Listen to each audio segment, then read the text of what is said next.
नमस्कार, मेरा नाम ज्ञानेश्वर है और आपने देखना शुरू किया है लाइव सिटी। देखिए, इस वक्त बड़ी खबर आ रही है, दिल्ली से खबर आ रही है, ब्रेकिंग खबर आ रही है, एनडीए को लेकर खबर है। देखिए, एनडीए में सीट बंटवारे के फार्मूले से नाराज कौन हुए? आखिर में दो नाराज हुए, जीतन राम मांझी और उपेंद्र कुशवाहा।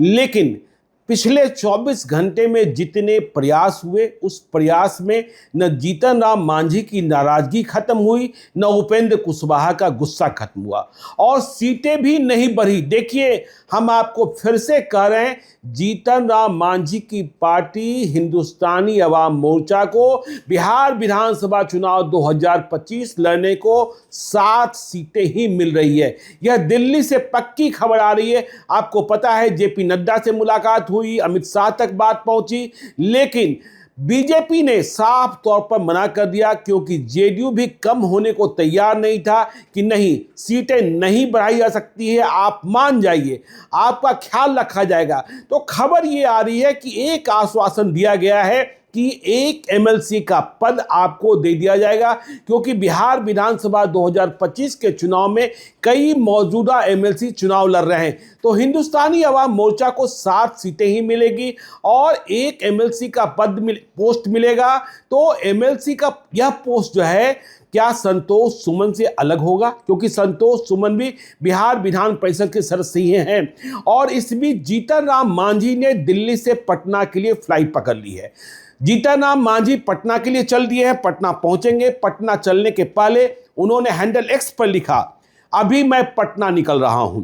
वैसे एक बात बता दूं, मैंने पहले भी कहा था और आज फिर से कह रहा हूं, मैं जीतन राम मांझी अपने अंतिम सांस तक माननीय प्रधानमंत्री नरेंद्र मोदी जी के साथ रहूंगा। बिहार में बहार होगी, नीतीश संग मोदी जी की सरकार होगी। तो देखिए, यह बात तो जीतन राम मांझी ने लिख दी, लेकिन यह नहीं बताया कि सीटों की संख्या जो डबल डिजिट की बात कर रहे थे, उसके बारे में क्या फैसला हुआ। संतोष सुमन जो पार्टी के राष्ट्रीय अध्यक्ष हैं, वे अब भी दिल्ली में बने हुए हैं। विनोद तावले जो बिहार के प्रभारी हैं बीजेपी के, वह फिर से पहुंचे हैं उपेंद्र कुशवाहा के घर पर।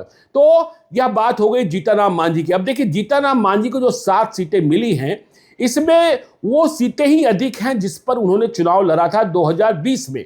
4 सीटों पर जीत हासिल कर ली थी, जिसमें बाराचट्टी, इमामगंज और टिकारी की सीट तो है ही, सिकंदरा की सीट भी है, अतिरिक्त की सीट दी गई है, जिसके लिए जीतन राम मांझी अड़े हुए थे कि भाई, मैं अंतिम चुनाव में अपने विधानसभा क्षेत्र में वोट करना चाहता हूं। तो जीतन राम मांझी की बात देखिए। उपेंद्र कुशवाहा की सीटों की संख्या भी 6 ही रह गई है। उपेंद्र कुशवाहा की सीटों की संख्या नहीं बढ़ी है, यह दिल्ली से खबर आ रही है। उपेंद्र कुशवाहा अभी भी प्रयास करें, विनोद तावले पहुंचे हैं कि कम से कम 7 हो जाए। अब देखिए, उपेंद्र कुशवाहा के साथ दूसरी परेशानी क्या थी कि उपेंद्र कुशवाहा को मनमाफिक सीटें नहीं मिल रही थी। तो इसमें कुछ चेंजेज हुए हैं, कुछ सीटें जो उपेंद्र कुशवाहा चाहते थे उस पर सहमति बन गई है। और देखिए, उपेंद्र कुशवाहा की नाराजगी को दूर करने के लिए उनके 1-2 नेताओं को बीजेपी या जेडीयू के सिंबल पर चुनाव लड़ाने की बात भी चल रही है। दिल्ली में सक्रियता देखी गई।